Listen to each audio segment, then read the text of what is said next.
that it is a state that happens when certain things happen. And God's love is withdrawn from certain things. So this also explains how sometimes, because people say like, look, God is allowing poverty. And doesn't God love the poor?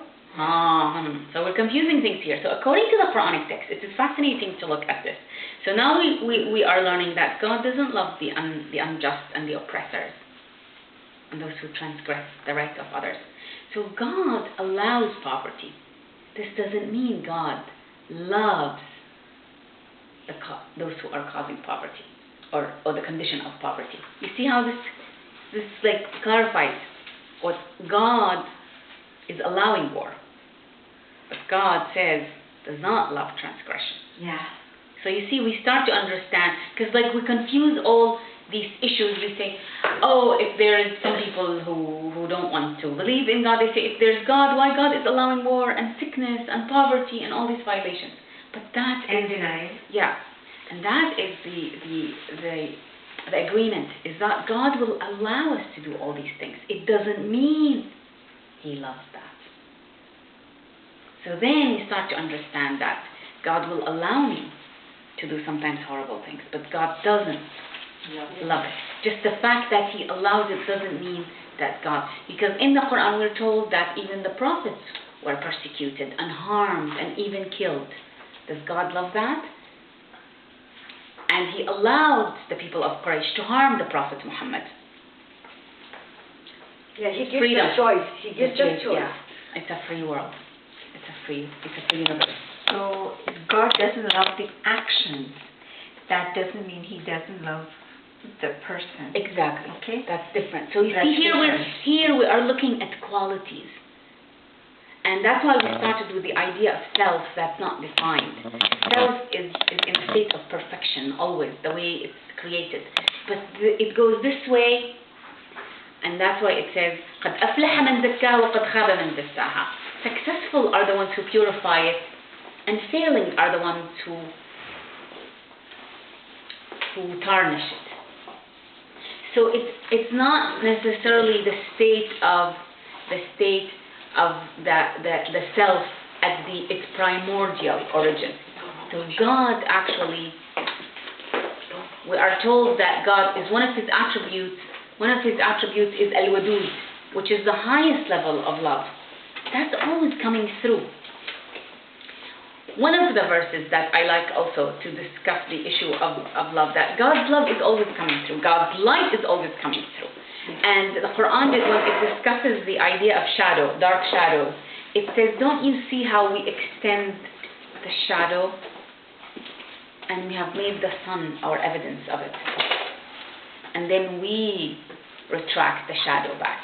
So basically, that the light of God is always coming through, the love of God is always coming through, but we block it. And then there's the shadow. So we need to understand it. So it's not a specific person. And this is the issue also that sometimes traditionalist religious thinking fall into, where we say this person is kafir, or this person is this. But these are qualities. Tomorrow that person might change. Tomorrow I might transgress and become a transgressor.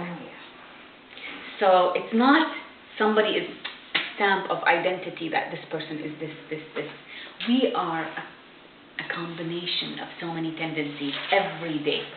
So I might be doing in the same day that something that God loves. I might say a kind word to a child, and that day I might actually talk behind the back of a friend and backstab. We'll see also how being a betrayer or traitor from the back, a backstabber, is something that God doesn't love. So once we understand that, then it becomes, we start observing ourselves, we start watching our states, our behaviors, and then we start, because if we really, and that's taqwa. Yeah, and if we really want the love of God, to be in love with God and God in love with us, and we find a beautiful verse that talks about that mutual relationship, then we want to start slowly leaning, because I can't just one day wake up and say, that's it, I'm going to be in love with God. We have to be realistic. We're human beings. We have habitual ways of being. We slowly lean into it. We get ourselves used to it. This time, strive for it. Yeah, I said something that was a bit hurtful, so I do istighfar, and I say, next time I'll catch myself before I say it. And it becomes a journey. And then we become so gentle towards others too when we start seeing how it's not easy to do this. So, now we come to God doesn't love those who, that God love doesn't, that who is arrogant and vain. This is something that's almost part of the human condition. A human being does something, they're immediately proud.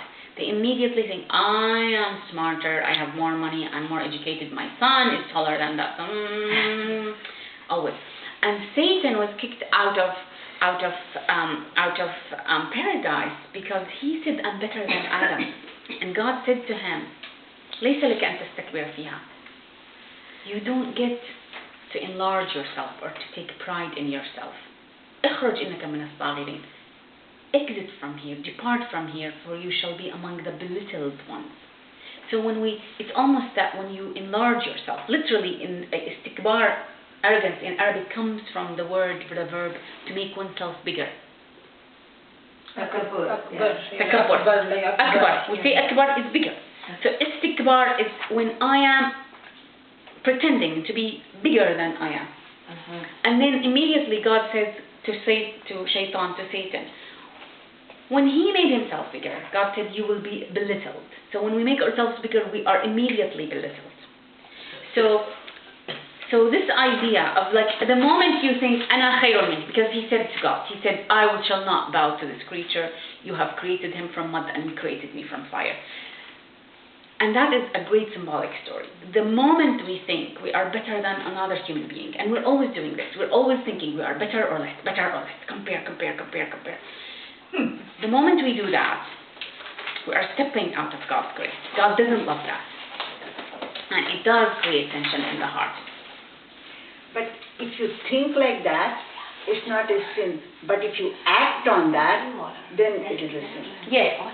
But however, thinking creates behavior. So when we catch ourselves thinking that, eventually there will be some behavior that will go with it. Because we are told when Shaitan, there were two levels to his paradise. First, he said, I am better than him. It was a thought, right? He didn't act on it. Let her have the bottle. The bottle is clean water. So I'm fine. So you see what happens?